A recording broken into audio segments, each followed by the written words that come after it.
wangi melati, dan bayangan di lorong rumah sakit. Rumah Sakit Anggrek, sebuah bangunan tua dengan sejarah panjang di Surabaya. Terkenal bukan hanya karena pelayanannya, tetapi juga karena urban legend yang menyelimutinya. Kisah itu berpusat pada sebuah ruangan di bangsal bersalin, tempat para perawat seringkali mencium bau melati yang pekat tanpa sumber yang jelas. Konon, bau itu adalah pertanda kehadiran Mbok Rimbi, sosok hantu urban legend yang dikenal sebagai pemakan janin bayi.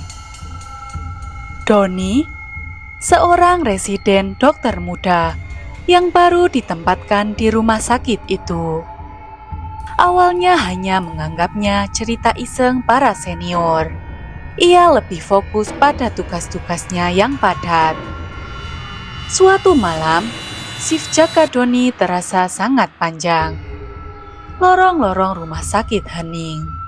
Hanya suara AC dan sesekali derit roda troli yang memecah kesunyian. Sekitar pukul 2 dini hari, saat ia sedang memeriksa rekam medis di meja perawat, sekelebat bayangan melintas di ujung lorong bangsal bersalin. Bayangan itu sangat cepat, hampir seperti ilusi. Doni mengabaikannya. Mungkin hanya perawat lain atau petugas kebersihan, pikirnya.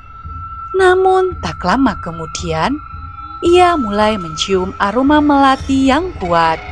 Wanginya manis, namun entah mengapa terasa sangat menusuk dan membuat bulu kuduknya merinding. Ia teringat cerita Mbok Rimbi.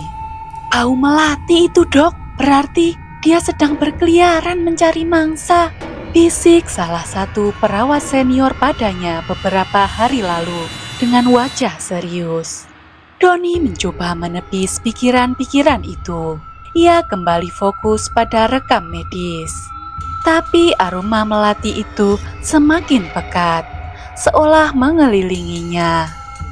Tiba-tiba, ia mendengar suara tangisan bayi yang sangat lirih dari salah satu kamar di bangsal bersalin.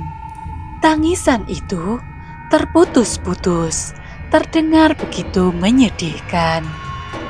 Ia segera menghampiri kamar tersebut, kamar nomor 13, tempat Pusita dirawat, pasien yang baru saja melahirkan bayi prematur. Jantung Doni berdegup kencang saat ia mendekati pintu. Tangisan bayi itu terdengar lagi. Kali ini lebih jelas, namun seolah tertahan. Dengan perlahan, Doni membuka pintu kamar. Penerangan di dalam kamar remang-remang. Pusita terlihat tertidur pulas. Namun tempat tidur bayi di sampingnya kosong. Selimut bayi yang tadinya rapi kini berantakan di lantai. Kepanikan melanda Doni. Ia segera menyalakan lampu kamar. Matanya menyapu setiap sudut ruangan, mencari bayi Pusita. Lalu, pandangannya terhenti pada sudut terjauh kamar, dekat jendela. Di sana di antara tirai yang melambai pelan, ia melihatnya. Sesosok wanita tua dengan rambut putih terurai dan wajah keriput yang tampak menyeramkan, sedang membungkuk di atas sebuah keranjang bayi. Wanita itu mengenakan kebaya lusuh berwarna hitam dan punggungnya sedikit membungkuk. Aroma melati yang pekat berasal darinya. Tangan keriputnya tampak seperti sedang memegang sesuatu, dan sesekali terdengar suara decapan pelan. Jantung Doni serasa berhenti berdetak. Ia mengenali sosok itu dari deskripsi para perawat. Ya, itu adalah Mbok Rimbi. "Jangan sentuh dia!" teriak Doni spontan.